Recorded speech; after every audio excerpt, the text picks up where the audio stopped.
Seja bem-vindo a mais um episódio do Pod Doutor, o seu podcast em saúde. E aí, doutor Sidney? Fala, Moisés, tudo Beleza? bem? Mais um episódio para você do Pod Doutor, o melhor podcast de saúde do Brasil. Aqui você vai poder encontrar informação precisa, informação de qualidade em saúde. Você sabe bem que a internet é recheada de fake news, de informações nem sempre checadas, de informações nem sempre verdadeiras. O nosso propósito é trazer para você informação checada. E como que a gente faz isso? Trazendo aqui os melhores profissionais em cada uma das áreas que a gente debate aqui. Siga-nos em todas as redes sociais, se inscreva no YouTube para que a gente possa continuar entregando para você aqui do Pod Doutor informação boa. Hoje a gente tem a honra de receber aqui Dr. Daniel Castilho, médico proctologista, e veio bater com a gente um papo maravilhoso sobre doenças inflamatórias, intestinais. A gente vai desenrolar esse assunto aqui. Muito obrigado, Daniel, por ter aceitado o nosso convite. Vamos dividir informação. Bora lá, eu agradeço muito o convite de vocês. Obrigado, Moisés. Obrigado. E vamos lá começar o nosso podcast. Bora lá, seja bem-vindo novamente, doutor. Nós falaremos hoje sobre doenças inflamatórias intestinais. Está em alta, é muito visto no Instagram que nós andamos inflamados, nós somos inflamados pela alimentação, por bebida, é isso mesmo? É mais ou menos assim, o que acontece? Na verdade, houve um boom da doença inflamatória intestinal, talvez porque o aumento do diagnóstico, e também a gente está falando mais sobre isso. Se a gente for estudar a história da doença inflamatória intestinal, ela foi muito menosprezada por muitos anos. É aquele paciente, por exemplo, que tem dor abdominal, que costuma ter diarreia, às vezes ele pode ter sangramento, pode ter dificuldade para ir ao banheiro, e muitas vezes ele vai ao pronto-socorro ou vai a algum médico que não reconhece essas, que a gente chama de red flags, ou esses sinais vermelhos, e acaba diagnosticando como gases, como síndrome do intestino irritável, ou às vezes até uma suspeita de câncer também, eu já peguei paciente, tá?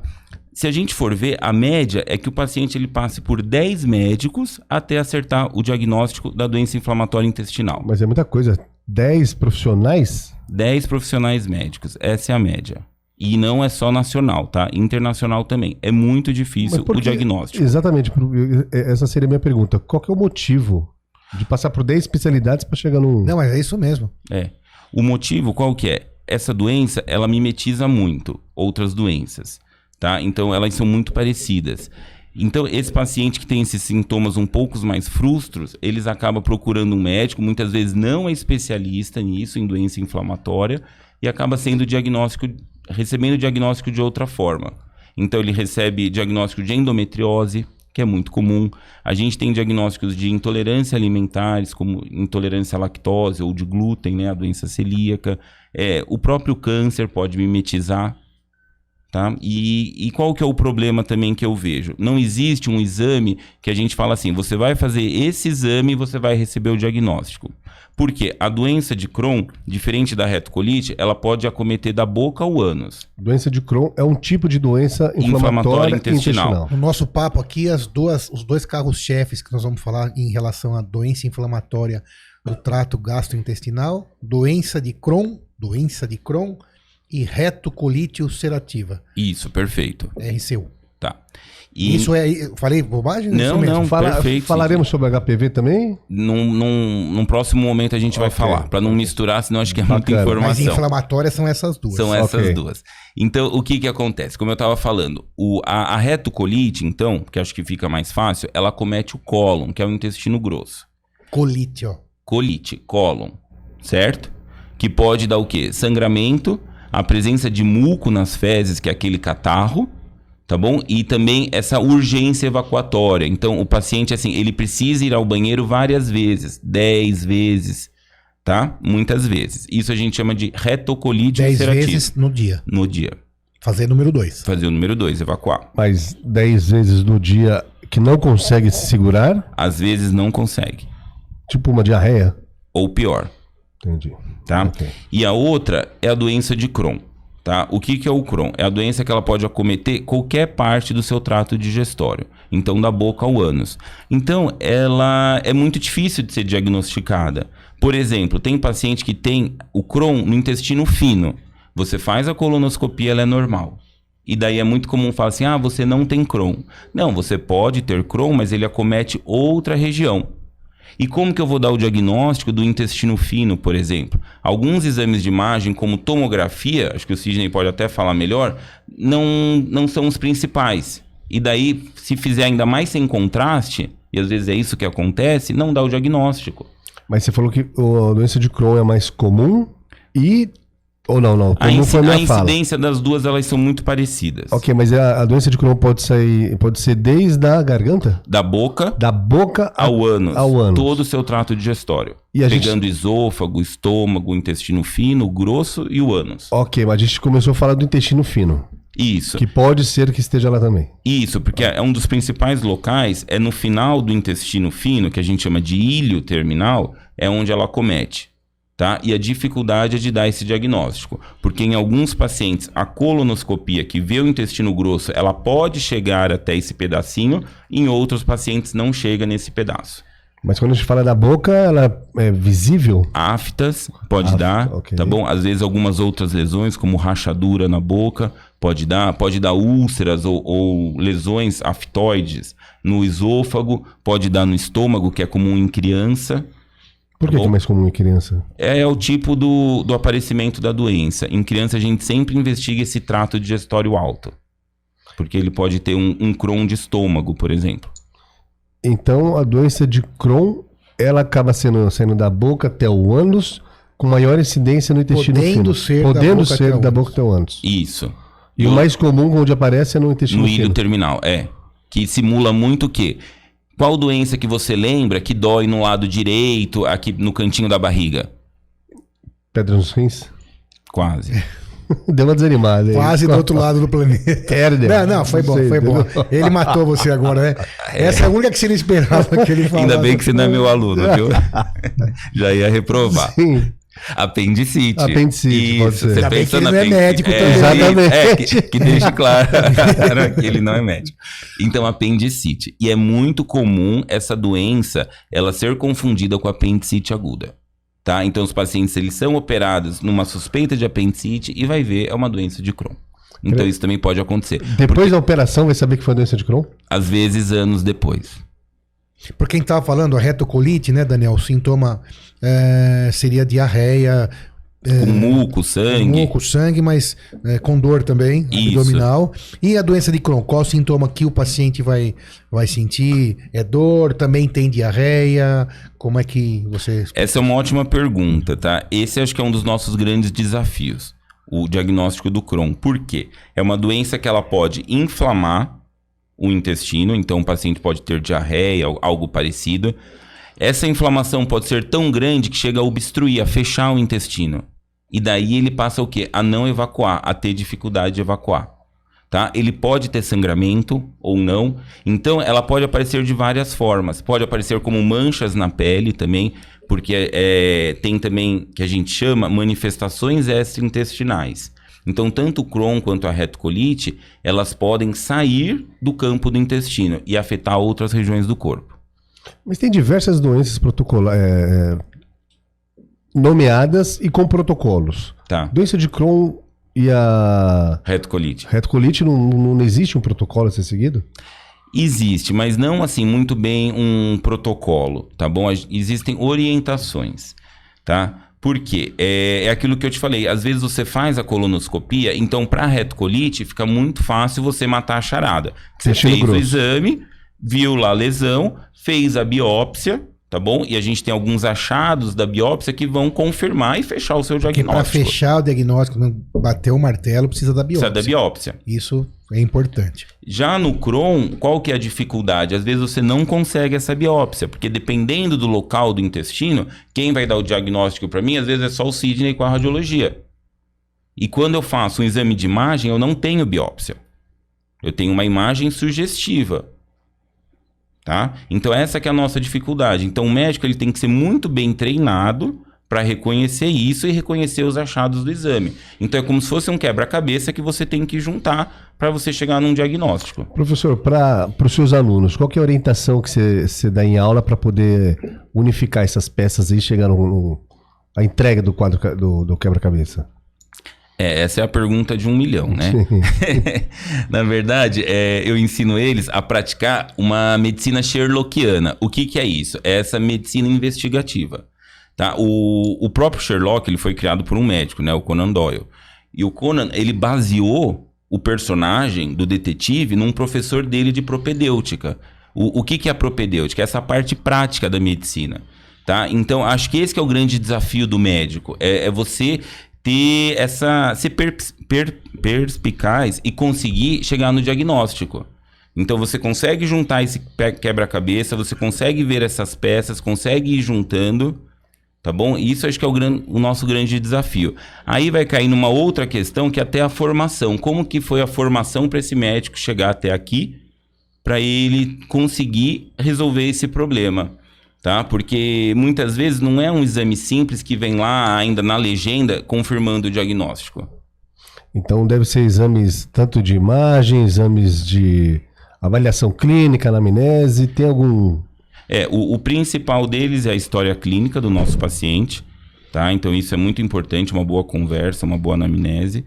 Depois a gente tem os exames endoscópicos, tanto colonoscopia quanto endoscopia, e com as respectivas biópsias, quando dá para fazer e quando elas são importantes.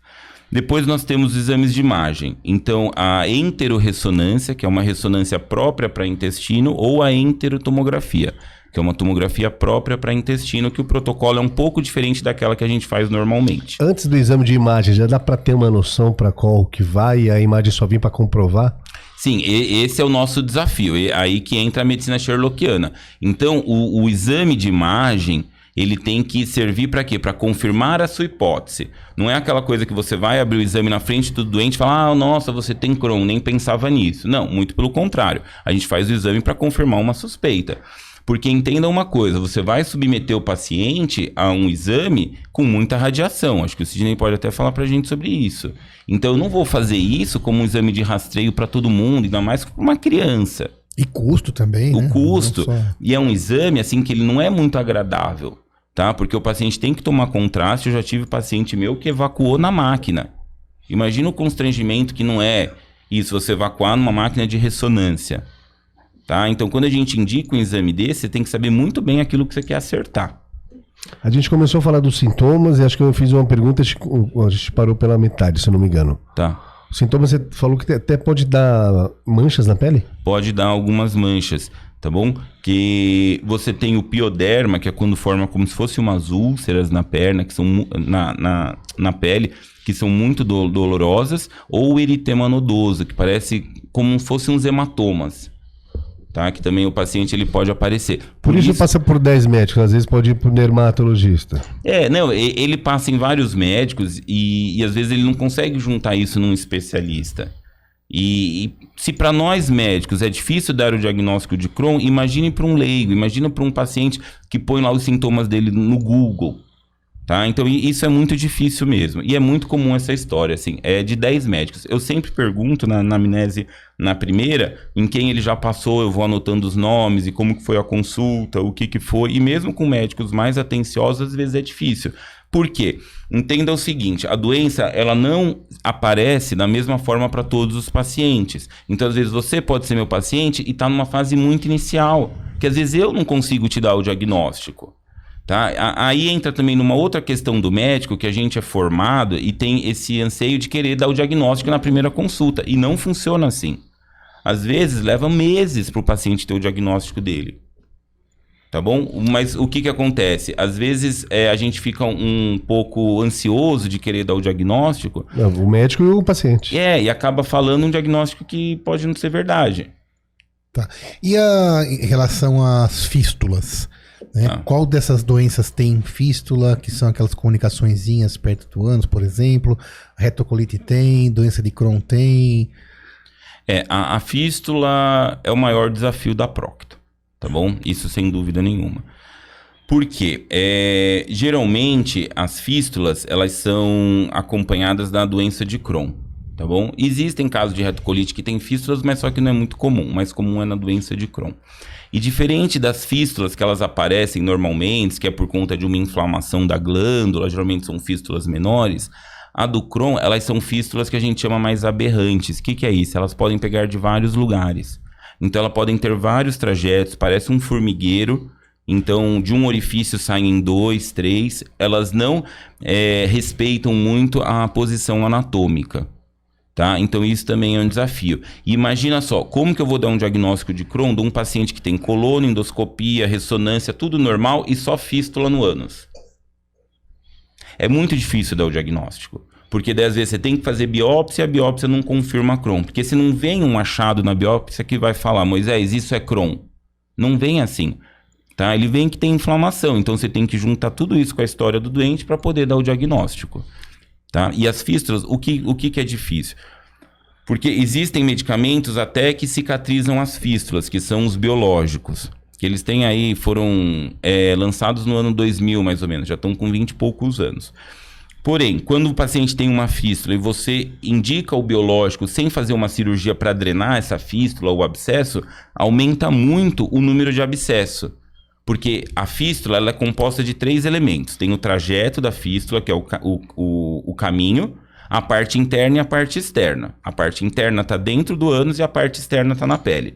Se eu dou um remédio que vai cicatrizar, ele fecha aquilo, o que acontece? Aquilo começa a inchar, a formar um abscesso. E daí o paciente tem que ir para o pronto-socorro para drenar o abscesso. Daí começa uma novela. Então, fístulas também são um sinal possível. Isso. E que se tenha alguma doença inflamatória. Alguma doença inflamatória. Mas então, nem toda fístula é Nisso Crohn. que eu ia falar. Nem toda fístula é Crohn. Tá bom? Mas isso também gera uma... investigação, né? Uma investigação. O paciente ele fica também muito ansioso por conta desse diagnóstico da fístula. E entenda que a fístula, o que é? Fica saindo secreção que suja a cueca. Então, e a doença de Crohn é uma doença que ela comete muito pacientes jovens. Então, eles estão na sua fase sexual muito exacerbada. Entendeu? Então, como que você convive com isso? Tá? Isso é importante, muito importante. Doença de Crohn, a faixa etária acometida... É paciente jovem. É jovem. Quando você fala jovem, 20 anos? Por aí, tá? Vai diminuir a incidência conforme o aumento da idade. Mais ou menos. Na verdade, tem 2 picos. Então, tem esse pico desse paciente mais jovem e vai ter lá por volta dos 50 anos, ela tem outro pico também de ocorrer. E é mais em homens ou mais em mulheres? É quase igual, tá? A incidência é praticamente igual. E doença de Crohn? E retocolite também? Também é muito parecida. E elas se misturam muito. Tanto é que 20% dos nossos pacientes, ele tem diagnóstico que a gente chama de uma colite indeterminada. O que é isso? Você não sabe se é Crohn ou você não sabe se é retocolite. No passado, operaram muitos pacientes achando que era um retocolite e depois a gente descobriu que era Crohn. Tá? Então isso é muito comum também. Fístulas repetidas pode ser um sinal. Um sinal? Pode. É comum fístula ou não? Olha, na minha prática né? Porque a gente vê bastante. Exato. Mas assim... na população... na população em geral, tô brincando. Na população geral não é tão comum, tá? A incidência ela é baixa de fístulas. E a maioria das fístulas, elas são criptoglandulares. O que é isso? Dentro do ânus, nós temos algumas glândulas que elas ajudam na evacuação, até para lubrificar o próprio canal anal. Senão toda a evacuação ia ser um parto, literalmente.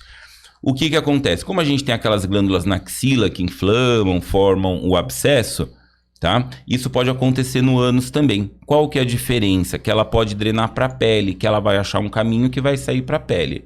Então essa é a história da fístula, assim que forma uma fístula. Os pacientes com doença inflamatória, eles não necessariamente têm essa inflamação da glândula. A fístula ela pode acontecer em qualquer lugar. Mas já na primeira fístula... Desconfiar se é Crohn? Isso. Difícil. Ou a evolução do Crohn é rápida? Não, a evolução não é tão rápida. Tá? Então, quando a gente fala rápido, o meu rápido seria 1 ano? Pode ser. 1 ano eu acho que cabe. Tá? É que depende do tipo da evolução da doença, assim, de como que é. E a gente tem que lembrar outra coisa também. As doenças inflamatórias, elas têm origem genética. Tá bom? Então são vários genes, mais de 100 genes que já foram descritos na doença inflamatória. Porém, não é porque você tem um gene que você vai manifestar a doença. Então você precisa ter um gatilho, um start para começar esse gene a se manifestar. E muitas vezes esse gatilho pode ser um fator psicossomático, tá? Que isso também é objeto de estudo meu. Eu fui fazer uma pós de medicina psicossomática justamente por isso. Porque eu não conseguia compreender como que isso acontecia. Por que que um estresse agudo de um paciente, que pode ser um assalto, pode ser um divórcio, enfim, tem muito caso de abuso sexual, como que isso pode evoluir para o paciente desencadear uma doença inflamatória depois? Porque muitos dos nossos pacientes, eles têm algum trauma. Muitas vezes eles não dividem, mas a maioria deles, em algum momento, depois de anos, eles acabam dividindo com o médico, quando ganha confiança. Tá? E eu fui estudar justamente para entender assim, como que isso pode agravar uma doença. Tá bom? E é fantástico quando a gente mergulha nesse mundo da medicina psicossomática. Então você consegue entender como o estresse, ele altera a oxidação de DNA, ele vai alterar, propiciar algumas doenças aparecerem, e como com a medicina que a gente tem, a gente não consegue resolver o problema. Eu ia perguntar, mas você acabou já respondendo antecipadamente. Então a origem, a etiologia da doença de Crohn e ou da retocolite ulcerativa, a origem ele é genética. Totalmente genética. 100% genética. 100% genética. Não há outro motivo, então isso já é bem consagrado. Então. E aí, não necessariamente ter a carga genética, trazer essa carga genética no DNA, significa que vai desenvolver a doença. Alguns vão desenvolver a doença, dependendo então desse gatilho que o Dr. Daniel falou. Isso, ou desde fatores ambientais, por exemplo.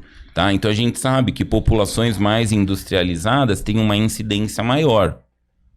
Tá? E por que isso? Porque acaba, pelo próprio estresse e pela própria alimentação, acaba também desenvolvendo, acaba virando um fator de risco. Não sei se eu tô... A doença de Crohn não é algo muito sério que vai, tipo, meio que...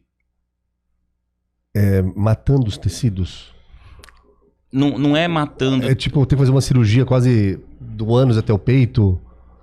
Ah, mais ou menos. Esse daí eu acho que é aquela síndrome de Fournier. Exato, confundi. Que você tá falando. Exato, confusão total, ok. Tá bom? Não foi uma confusão total, não. A síndrome de Fournier, ela ocorre, Tem a ver com fístula, já falamos no episódio aqui sobre... Ela é perto do ânus, que ela pode começar, ou na região do períneo, né? Ela foi descrita por um urologista, o Fournier era um urologista, e ela vai pegando essa fáscia, que é esse tecido por baixo, e essas bactérias, elas vão destruindo tudo. E é um tipo de bactéria que gosta deste tecido e que produz aquela necrose, tá? E pega tudo, pode pegar a barriga inteira, pode destruir genitália, tudo isso. Mas é um diagnóstico diferencial da doença de Crohn. E a própria doença de Crohn, se você tiver muitas fístulas no períneo, pode evoluir para um Fournier, sim. Tá bom, então a gente falou sobre um pouquinho de sintomas, o que vai sentir o paciente com Crohn ou retocolite, um pouquinho sobre diagnóstico, sobre a atuação do médico, a dificuldade de fazer o diagnóstico, e alguns diferenciais, outras coisas. Podemos falar mais sobre diferenciais, outras doenças que mimetizam aí a questão da Crohn e da retocolite, mas acho que quem está ouvindo também a gente precisa falar um pouco sobre qual que é o tratamento, qual que é o prognóstico, que é o que vai acontecer daqui para frente, se o tratamento existe, se é clínico, se às vezes ele é cirúrgico. Fala um pouquinho sobre isso, Daniel. Então, como eu estava falando dos biológicos, que são esses remédios que eles vão atuar justamente o quê? De onde tem o desencadeamento da doença. Então, ele acaba bloqueando os efeitos inflamatórios, tá?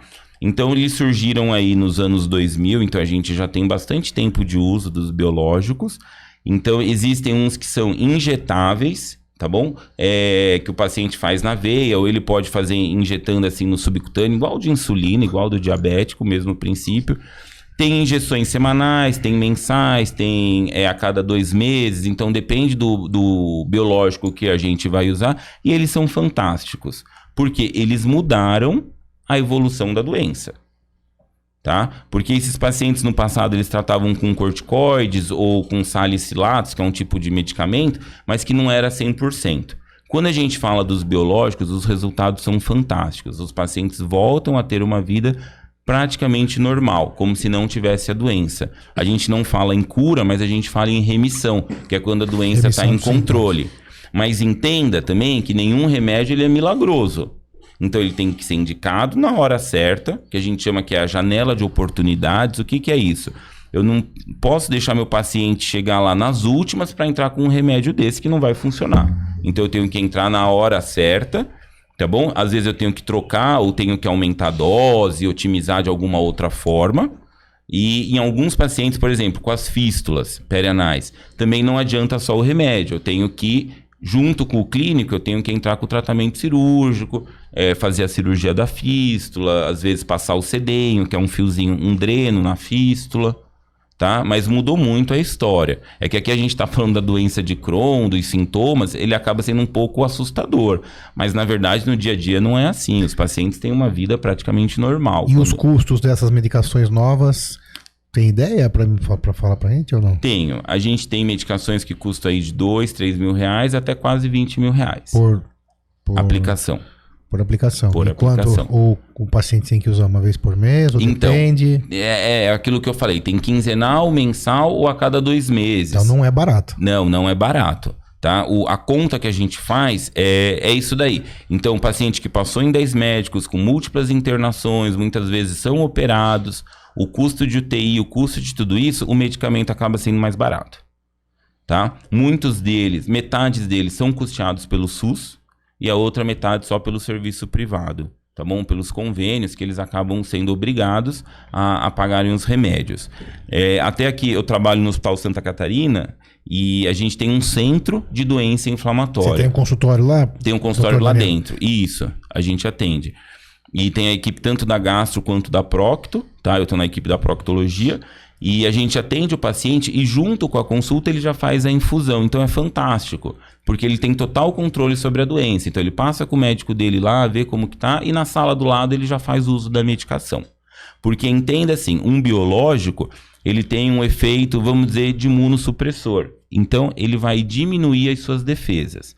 A doença inflamatória, o que que é? Suas defesas, né, suas células de defesa, elas exacerbam.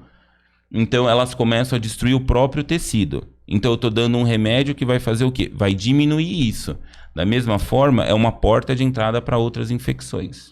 Então, tem que fazer com controle. Então, por isso que o paciente tem que ter controle, tudo isso muito certinho. A realidade de quando eu saí da faculdade, né, 25 anos atrás, era bem diferente. Né? Os pacientes com doença de Crohn, retocolite, tinham qualidade de vida reduzida, uma evolução da doença não tão boa, cirurgias repetidas, dificuldade de diagnóstico. Então, hoje você tem esse conforto da medicação e que o SUS cobre, então. Sim. Uma parte o SUS cobre. Tá? Como assim uma parte? Uma parte da medicação Não, porque assim, nós temos vários remédios aí, então alguns eles cobrem. E como também os remédios, alguns já perderam a patente, já caiu, então no SUS nós temos os biosimilares, que são esses parecidos, né? São similares e o custo dele é bem mais baixo. Esse que o SUS disponibiliza, mas também que funciona. A priori funciona parecido. Então a doença de Crohn, só recapitular para ver se eu entendi. Pode ser ter diversos sintomas e algo complicado o diagnóstico. Depois de identificar a evolução dela, pode se dar 1 ano. Ou mais. E não tem nenhuma operação, nenhuma cirurgia que possa pegar e tirar? Como que... Tem, existe sim. Aí que entra o meu papel do proctologista. Então, se ele tiver algo muito segmentar, muito pequeno, vamos dizer assim, eu vou lá e retiro por cirurgia. Ótimo. Tá? Se ele tiver agora uma extensão grande de inflamação, não tem como, porque se eu tirar todo o intestino é incompatível com a vida.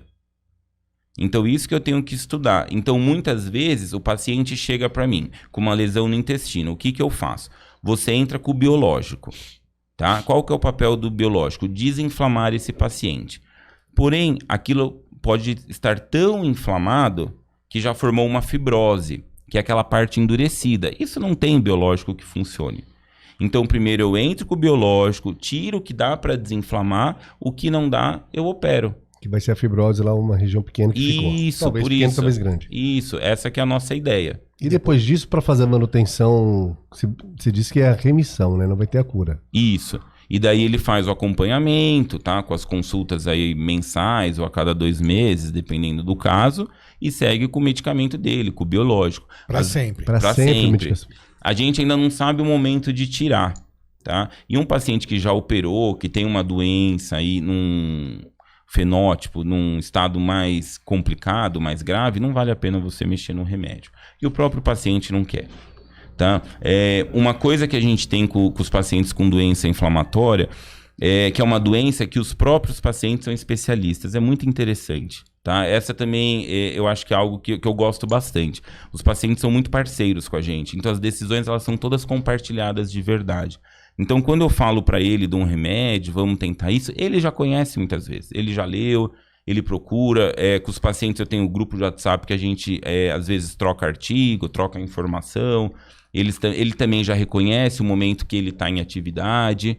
Ele conhece também que tem esses fatores psicossomáticos, então ele fala, doutor, estou passando com um problema, eu sei que agora vai complicar um pouquinho, mas a gente está junto para ir coordenando tudo isso. E crianças, também você já chegou com o seu consultório algum... Eu atendo algumas crianças, não é muito comum, porque, enfim, geralmente eu deixo para os gastropediatras, né?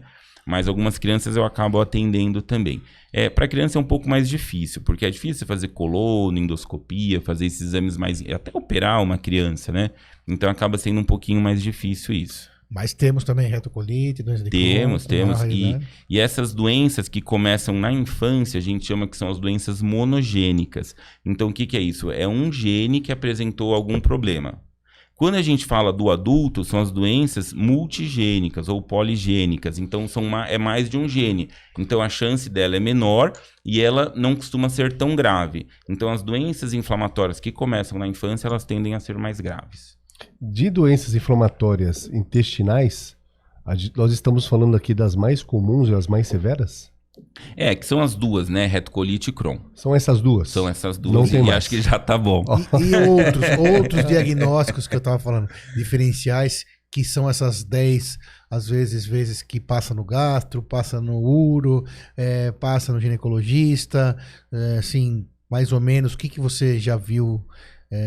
por quais diagnósticos. E assim, Moisés, eu vi que você ficou bastante espantado quando a gente falou sobre isso, e normal, você também que está aí, mas às vezes esse é o caminho mesmo, né? Por exemplo, doenças às vezes psiquiátricas, né? Por exemplo, síndrome do pânico, só para dar um exemplo simples, o cara no síndrome do pânico tem dor no estômago, tem tremor na perna, tem ou dores, tem tendinite até, e passa no ortopedista, passa no gastro, passa no cardiologista, tem arritmia, e aí então, até chegar alguém que faça o diagnóstico. É parecido, né? Sim. Então ele passa em essas outras especialidades, pensando em que as outras coisas, por exemplo, de dores abdominais? Então a gente tem endometriose, que é um diagnóstico muito comum, e também o diagnóstico também não é tão fácil, tá? Que às vezes você faz colonoscopia, não vê, faz ressonância, não vê, precisa fazer um ultrassom próprio para isso, tá? Endometriose. A gente tem o próprio câncer de intestino, também, que a gente tem que lembrar, que muitas vezes pode ter um quadro clínico semelhante em algumas fases.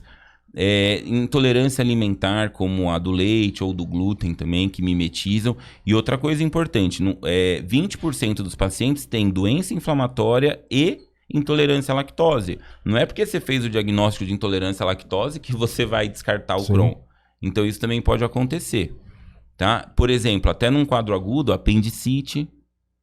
Pode Tá? ter os dois também. E o próprio paciente com Crohn pode ter apendicite também, e às vezes fica demorando para operar, que acha que é só a crise do Crohn e vai ver uma apendicite. Tá? Então a gente tem várias outras doenças aí que causam dor abdominal que acabam mimetizando o nosso diagnóstico. Você falou de crise do Crohn, por que ela pode oscilar? A dor, Pode. Então o tipo de manifestação? O paciente ele pode estar em remissão, tudo tranquilo, e ele mesmo assim ter alguns sintomas de dor. Tá fazendo uso de medicação, tudo ok? Tudo ok, entendeu? Mas mesmo assim ele pode ter dor. E a dor é... muito forte. Então, tipo, se fosse de 1 a 10, eles relatam o quê? 8, 9 ou... Depende também do paciente, tá? Tem paciente que tudo é 10. Sim. Tá bom? E tem paciente que eles suportam. Porque resistência à dor é individual. E a gente tem que lembrar outra coisa também. São pacientes que estão acostumados a sentir dor. Tá? Igual um paciente de fibromialgia, por exemplo. Então, eles já passaram por isso muitas vezes. Tá? Então, o limiar também é muito relativo. Tá? Mas, geralmente, eu costumo respeitar a dor. Eu sempre pergunto como que tá a dor, tudo. Porque eu acho que cada um sente de uma forma. E eles mesmos sabem. Não, dessa vez eu sei que é mais leve. Não, dessa vez eu sei que é mais forte. Então, eles também já conseguem também relacionar dessa forma. Então, a gente pode falar que é mito alimentação, bebida alcoólica ou cigarro até numa doença de Crohn? Como assim, mito? a pessoa, maus hábitos alimentares, gordura, cerveja, álcool, pode causar ou é 100% Ou genético? pelo menos pode ser um daqueles gatilhos que a gente tinha falado, então, que já tem a genética propícia e a má alimentação, o cigarro, ou a bebida, ela pode ser um gatilho? Eu deixaria nisso, tá? Um gatilho. Muito mais nos gatilhos e também entenda outra coisa também. Se você já tem uma doença inflamatória e você abusa da alimentação, isso acaba piorando. Então pode ter pessoas que têm predisposição para doença de Crohn, só que são extremamente saudáveis, que nunca vai aparecer. Pode ser, e às vezes passa o gene para um filho. Mas pode passar a vida sem ter tido esse nada. gatilho e passar uma vida normal. Ou tem algo muito leve, entendeu? Que nem percebe. Pode ter sim. Exercício. Tem alguma relação com esses tipos de doenças? Que a gente sempre que tenta fazer uma coisa mais global, né? Falando exercício tem alguma relação? Ou vai ser o primeiro podcast que exercício não tem ligação. Exatamente, é só uma provocação. Se você fala que não, eu vou levantar e sair. Mentira. Mas fale para nós a sua experiência ou não. O exercício ele melhora muito, tá? Mais uma, doutor Cirino. Mais uma. A gente tem que fazer, não tem jeito. Eu acho que de todas as doenças, né? Então, acaba melhorando porque melhora tanto essa parte emocional do paciente. E eu sempre falo também que exercício é muito bom exercício coletivo. Jogar bola, jogar vôlei, fazer qualquer coisa que você xinga, você briga. Então, isso é legal também. O exercício não é só para você ficar correndo numa esteira. Isso sob o ponto de vista, por interpretação minha, percepção da psicossomática. Isso, emocional. Mas diretamente, quando eu disse mais uma, doutor Sidney, 100% dos episódios aqui, 100%, ou quase 100, ou né? quase 100, a sua grande maioria, exercício físico tem... Está incluído na prescrição. Exatamente. Do tratamento. Não, sim, porque ela vai melhorar também a parte de endorfina do nosso paciente, tá? Então, a gente tem que lembrar que a doença inflamatória, ela anda junto com a obesidade. Então, é muito comum um paciente, a hora que ele começa a tratar a doença, ele ganha aí vários quilos, tá? Porque ele estava acostumado com aquela limitação da alimentação, com a diarreia, enfim, com tudo isso. A hora que a gente tira isso do doente, muitas vezes eles começam a engordar. Porque começa a comer, às vezes tem compulsão alimentar, enfim. Então o exercício ele é muito importante para isso também, até para ele manter o peso e para ele se manter saudável. Porque o paciente com Crohn ele vai ter colesterol alto, ele vai ter qualquer outra doença da obesidade. Então ele sempre tem que tratar também, a gente sempre fala, tá bom? Mas entenda também que o exercício não é só para você fazer o exercício, ele também tem uma questão social. Então isso é importante também, porque o paciente ele tem uma tendência mais introspectiva. Então ele tem que soltar isso também. Ele tem que ter esse momento de lazer. O exercício tem que ser muito atrelado ao lazer, ao prazer. Senão ele não segue. E a atual medicina canabinoide tem alguma relação com doenças inflamatórias intestinais ou não? Tem, e isso é muito interessante. Eu até comprei um para mim agora que eu fui para a Holanda.